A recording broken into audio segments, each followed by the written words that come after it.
নমস্কার, দেখছেন talk to Bangla. আমি অভিষেক রয়েছে আপনাদের সাথে। এই মুহূর্তে যে খবর জানাবো, অনুব্রত মণ্ডল তিনি কিন্তু আবারও চেনা মেজাজে চেনা ছন্দে ধরা দিলেন এবং শক্তিগড়ে দাঁড়িয়ে তিনি ল্যাংচা পছন্দ করলেন না, তিনি কিন্তু মুড়ি চানাচুর এবং তার সাথে এক কাপ চা খেলেন, তাই দিয়ে টিফিন সারলেন। প্রসঙ্গত বলে রাখি যে অনুব্রত মণ্ডল তিহার জেল থেকে ছাড়া পেয়েছেন প্রায় দীর্ঘ 2 বছর বাদে এবং তিনি কলকাতায় ফিরছেন ডাক্তার দেখানোর জন্য এবং শারীরিকভাবে এখন অনেকটাই সুস্থ তিনি, এবং সেই জায়গা থেকে এই মিষ্টি কিন্তু আর খাচ্ছেন না অনুব্রত মণ্ডল। এবং সেই ছবিটাই কিন্তু আমরা দেখলাম গতকাল শক্তিগড়ে দাঁড়িয়ে মেয়ে সুকন্যা মণ্ডল এবং মেয়ের এক বান্ধবীকে নিয়ে অনুব্রত মণ্ডল রওনা দিয়েছিলেন কলকাতায় আসার উদ্দেশ্যে। কিন্তু তিনি কিন্তু কোনো ধরনের পার্টির কোনো কাজে কিংবা কোনো নেতা নেত্রীর সঙ্গে দেখা করতে আসছেন না, সাফ জানিয়ে দিলেন অনুব্রত মণ্ডল। এবং তার সঙ্গে তার যে দাপুটে মেজাজ, অবশ্যই যে মেজাজের জন্য অনুব্রত মণ্ডল তিনি কিন্তু আলোচনার কেন্দ্রবিন্দুতে গত 12 বছর ধরে ছিলেন এবং জেলে যাওয়ার আগে পর্যন্ত কখনো চড়াম চড়াম, কখনো গুড় বাতাসা, কখনো পাঁচরের দাওয়াই, কখনো নকুলদানা, এই সমস্ত কথা বলে কিন্তু সম্পূর্ণভাবে আলোচনার কেন্দ্রবিন্দুতে এবং কখনো কখনো সমালোচনার কেন্দ্রবিন্দুতেও কিন্তু অনুব্রত মণ্ডলের বিচরণ ছিল। এবং সেই জায়গা থেকে অনুব্রত মণ্ডল একেবারে যেন তিহার সংশোধনাগার থেকে বেরিয়ে সংশোধিত অনুব্রত মণ্ডল, কিন্তু তবুও কোথাও কোথাও যেন এক মুহূর্তের জন্য বেরিয়ে পড়ছেন তার পুরনো যে ছন্দ, চেনা ছন্দ সাফ জানিয়ে দিচ্ছেন তিনি এখনো পর্যন্ত বীরভূমের জেলা সভাপতি আছেন, অন্য কেউ সেই জায়গা দখল করে নিতে পারেনি। কি বললেন অনুব্রত মণ্ডল শক্তিগড়ে দাঁড়িয়ে কলকাতায় আসার সময়, এবং যে কথা নিয়ে কিন্তু আবারও বেশ খানিকটা আলোচনা তৈরি হয়েছে, সমালোচনা তৈরি হয়েছে, সেই কথা জানাবো আপনাদের। কিন্তু তার আগে অবশ্যই টক টু বাংলা ইউটিউব চ্যানেলটিকে সাবস্ক্রাইব করুন এবং প্রত্যেকটি ভিডিও লাইক, কমেন্ট, শেয়ার করে বন্ধু বান্ধব পরিচিত মনে ছড়িয়ে দিন। টক টু বাংলা আসছি খবরে।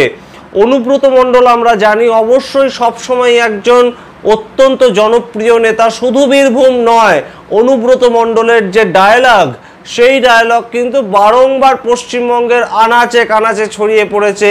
পুলিশের গাড়িতে বোম মারুন, এই কথা বলে প্রথম কিন্তু তিনি আলোচনার কেন্দ্রবিন্দুতে উঠে এসেছিলেন যখন প্রথমবারের জন্য তৃণমূল কংগ্রেস সরকার রাজ্যে প্রতিষ্ঠিত হয়েছিল। তারপর একাধিকবার তিনি কিন্তু আলোচনায় জড়িয়েছেন, তাকে নিয়ে সমালোচনা হয়েছে, কিন্তু তাতে তার বিশেষ কিছুই যে যায় আসেনি সেটা কিন্তু বুঝিয়ে দিয়েছেন। পরবর্তীতে আরও একটি গরম গরম কোনো ডায়লগ বলে, কখনো চড়াম চড়াম ঢাক বাজবে কিংবা কখনো পাচনের দাওয়াই কিংবা গুড় বাতাসা তা ভোটারদের দেওয়া হবে, সেই কথাও বলেছেন অনুব্রত মণ্ডল। কিংবা কখনো বলেছেন রাস্তায় উন্নয়ন দাঁড়িয়ে আছে, এমন কথা কিন্তু অনুব্রত মণ্ডল বলতে তাকে আকছার শোনা যায়। কিন্তু সেই অনুব্রত মণ্ডল তিহার থেকে ফেরত আসার পর তার নিচুপট্টির বাড়িতে তার চেহারাটা যেন কোথাও একটু অচেনা ঠেকেছিল অনুব্রত মণ্ডলের ফ্যান ফলোয়ার যারা আছেন তাদের কাছে। অনুব্রত মণ্ডল কেঁদে ফেলেছিলেন, তার চোখ দিয়ে জল বেরিয়ে এসেছিল মিটিং করতে বসে। তারপর তার নিচুপট্টির বাড়িতে সেখানে যান কাজল শেখ। কাজল শেখ আমরা জানি যে বীরভূমের কিন্তু অন্যতম আরেকজন তৃণমূল কংগ্রেসের জেলা সভাধিপতি এবং অবশ্যই পরিচিত মুখ। এবং এই কাজল শেখ যে গত 2 বছর অনুব্রত মণ্ডলের অনুপস্থিতিতে বেশ খানিকটা নেতৃত্বের জায়গায় উঠে এসেছেন এবং মমতা বন্দ্যোপাধ্যায় খোদ যে কাজল শেখের ওপর ভরসা করতে শুরু করেছেন, সেটা কিন্তু আমরা দেখলাম যেদিন অনুব্রত মণ্ডল বাড়ি ফিরলেন সেদিনই বোলপুরে কিন্তু প্রশাসনিক বৈঠকে ছিলেন মুখ্যমন্ত্রী স্বয়ং এবং তার পাশে সবসময় কিন্তু ছায়াসঙ্গীর মতন ছিলেন কাজল শেখ।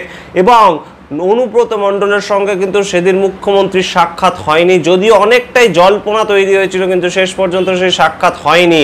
এবং সে জায়গা থেকেই অনুব্রত মণ্ডল কিন্তু সাফ জানিয়ে দিলেন এদিন যে শক্তিগড়ে দাঁড়িয়ে চা খেতে খেতে সাংবাদিকদের সামনে তিনি জানিয়ে দিলেন যে তিনি কিন্তু এখনো পর্যন্ত বোলপুরের সভাপতি আছেন, তৃণমূল কংগ্রেসের প্রেসিডেন্ট তিনিই রয়েছেন, আগেও তিনিই ছিলেন এবং এখনো তিনিই আছেন। শুধু তাই নয়, আগেও যে কোর কমিটিটা ছিল তার সময় তৈরি করা সেই কোর কমিটি যে এখনো আছে সেটাও বুঝিয়ে দিতে চাননি অনুব্রত মণ্ডল। সুতরাং কেষ্টমণ্ডল যে কোথাও নিজের আধিপত্যটা আবারও তৈরি করবেন সেটা কিন্তু এখন বলাই বাহুল্য। এবং কাজল শেখ তার সঙ্গে দেখা করেছেন, পার্টির অভ্যন্তরের কথা তিনি সাংবাদিকদেরকে জানাবেন না, এমন কথাও বলেছেন।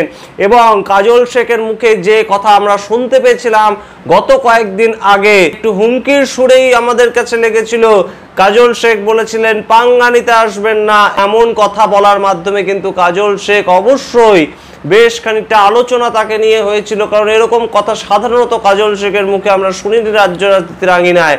সেটা নিয়ে যখন অনুব্রত মণ্ডলকে সাংবাদিকরা প্রশ্ন করেন, তখন অনুব্রত মণ্ডল কিন্তু সেই প্রশ্ন এড়িয়ে যান। তিনি বলেন তিনি এমন কোনো কথা শোনেননি। সুতরাং সামগ্রিকভাবে অনুব্রত মণ্ডল যে কাজল শেখকে নিয়েই চলতে চাইছেন, অভিষেক বন্দ্যোপাধ্যায় মমতা বন্দ্যোপাধ্যায়ের নেতৃত্বে বীরভূমকে আরও একবার নিজের গ্রিপেই রাখছেন, সেটা কিন্তু এদিন বুঝিয়ে দিলেন অনুব্রত মণ্ডল। এবং চেনা ছন্দে আস্তে আস্তে ফিরছেন তিনি।